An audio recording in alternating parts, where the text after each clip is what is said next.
in war, and the constant, continuous wake of war. Does survival depend on rejecting and repressing one's vulnerability? Or does survival depend on radically embracing one's vulnerability? When we have a suicide epidemic, we have a military sexual trauma epidemic, we have to acknowledge that trauma of these wars is a part of our humanity. I think that's what the artists of this show are doing. It's not just about art therapy, or not just about sharing their experiences, but it's about radically embracing those experiences to the point where they reveal their humanity, something that we reject and we discard in war and in the constant wake of war. Their Mind to Keep, this emerged from the Vet Art Project in 2010. There was a veteran, a Gulf War veteran. He has really severe PTSD and is still in the healing process, but he talked about all the friends that he lost, all the individuals who he is remembering, and mentioning that he talked about their mind to keep, it's my job to remember them. And that gesture resonated with me. It was something that kept with me for a while until I turned it into an art piece. And it's not one person who has these memories that they don't share. It eats them up inside. They're not Atlas. They don't have to shoulder the burden themselves. They have this gesture that is both defensive, and it's deflecting everybody from this memory, but at the same time it's sheltering, it's protecting it. Like Arendt said, 1 in 3 women experience rape, and 48% of men in the military experience trauma of rape.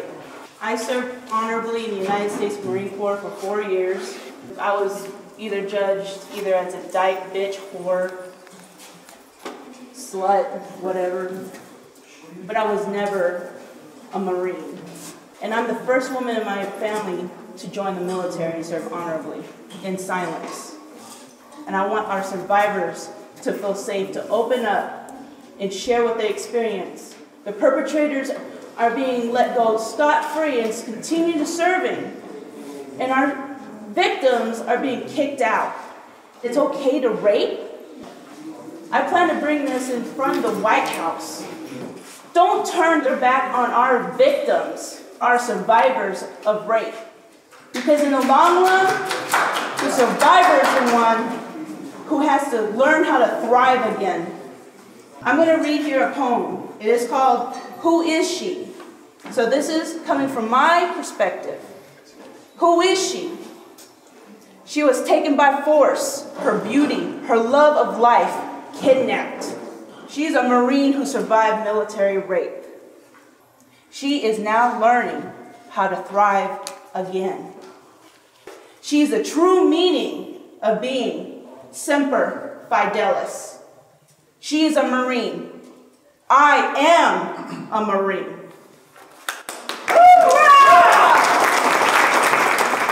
Before my second deployment, I was held back on rear D, and I was tasked to take a soldier who had an addiction problem.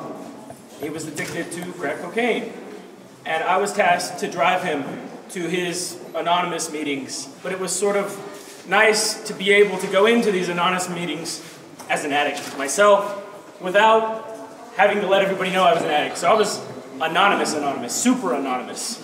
You know what I mean? Like, they didn't even know. I was just the guy who was taking this guy to, you know what I mean? And it was sort of eye-opening to observe the process that they go through. You know, I never really fully went through the process myself with the program. I don't know that I'll ever be able to embrace myself. It's sort of human nature to skip over the negative things and sort of just go on. Like, say you're nervous about public speaking. You're likely not going to take the time to sit down and write it all out. Or I don't know, you may. Not my case. I sort of just like, oh, maybe if I forget about it, it'll go away, sort of thing. while I went with this guy to be anonymous, Narcotics Anonymous thing, step 4 was inventorying all the stuff that you've done that you don't like, all the things that you're not proud of. If I ever hope to embrace myself, I certainly think that recognizing my vulnerability is the first step to that. And not just for me. And it's not always a list. You know what I mean? I think it's really a horrible process. Number 1 thing I hate about myself, number 2 thing I hate about what I've done. You know, it's a lot easier to get through that step through art. It's a lot easier to get through that step through poetry, by abstracting it. To me, art is a mirror that lets people look at themselves and not be disgusted with the things that they're disgusted about so much. It sort of breaks things down and lets you take that first step of recognizing your vulnerabilities, even though I don't think I'll ever embrace them. I think a lot of times people assume that veterans are plagued with horrible nightmares of what they've done, and I think that in my particular case, the worst crime that I've committed is that I'm not. I was lost in a dream inside of my head and much more compelled to spend my time fascinated with what my brain could do instead of the horrible things that my hands were being tasked to do. I began to compulsively make small remnants of artwork in the time while I was there. So I started folding these paper birds, which later I've gone through periods of thinking like, you know, it's kind of a stupid thing to do in the face of all the things that were going on. The things that really freak me out now are that I'm 27 years old and I can't even remember what it feels like, though I know the story of standing with a video camera and taping people being kicked in the face, you know, and doing these really heinous things to people that turned out to be innocent, and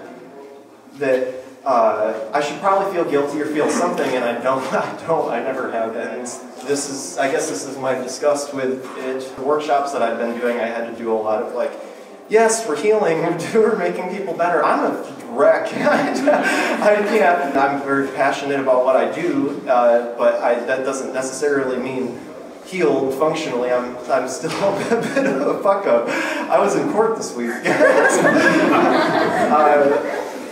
And I don't think I learned any lessons. This is called Good Morning PTSD and the Toilet, which are part of kind of a piece that I think will grow into like a kind of a nightmare of a habitable situation of the veteran. I want to be clear with these things that I definitely want to endorse a disgusted, reaction to them. And then this is Happy fucking Memorial Day, which was made on Memorial Day, and I just gotten really sick of hearing Happy Memorial Day, Happy Memorial Day. It wasn't a super happy day. I didn't have a very good time at all. In fact, I spent most of the day thinking about killing myself, which isn't that unusual, but I really enjoyed the process of trying to make this thing throughout the day, and it definitely made the day a little better.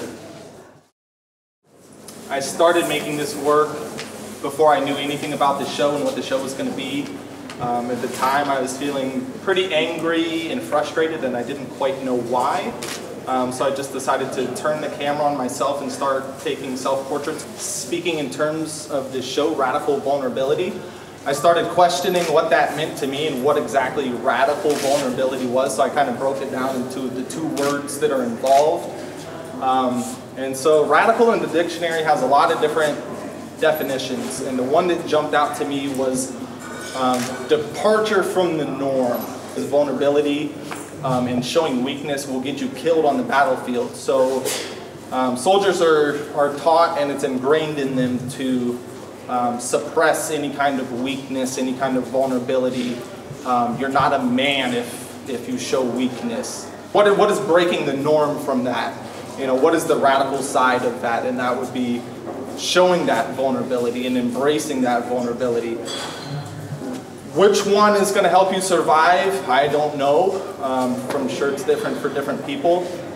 Soldiers come home and how they deal with that ingrained feeling of needing to suppress that vulnerability. Things build up inside. They don't talk about it with their families. They don't talk about it with their friends. They don't seek counseling, which is a huge thing, because you don't want to be the person in your unit that's saying, hey, I feel weak, I feel like I'm having these problems, I'm having trouble sleeping at night. You don't want to be that guy. So I think it's just really important for me personally, and hopefully for other veterans, to be able to put the vulnerability out there on the table for the public to see. Alejandro Villatoro. I just got back from Afghanistan in August of this year. I never really considered myself a photographer, but ever since my first tour, there was a lot of images that stuck in my head that I couldn't really describe. So in my next tour, I decided to take as many pictures as I could. You know, as a sergeant, I try to maintain that authoritative figure. But after you encounter a whole different culture, you know, I began to relate, you know, with some of these people, some of the local Afghans, and I started kind of reconnecting with culture and music, and I guess I became vulnerable, I became human. We do have a lot of differences, but you know, at the end of the night, we ended up playing some music, dancing, eating, you know, drinking tea, having a cigarette, and just laughing. You know, we became brothers. The humans that struck me the most were the children. Children don't know how to hide their emotions. And we encountered, you know, children every day. You know, every time we went out. I asked them to draw something for me. The average kid was around between 6 and 12 years old, and it was just a lack of, you know, imagination. The local guards, they're in between the 20s and the 30s, and I would say a good 90% of them are illiterate. To me, really, the future of Afghanistan really lies on these small little hands. I like that y'all are picking up right away on this little vocabulary and way of speaking coming from the Occupy movement. So I'm just gonna try this one more time. Mic check. Mic check. Mic check. Mic check. Mic check. Mic check. In war. In war. Oh, come on now. In war. In war. And in the constant, continuous wake of war. And in the constant, continuous wake of war. The survival. Depend on rejecting and repressing. One's vulnerability. Or the survival. Depend on radically embracing. One's vulnerability. One's vulnerability.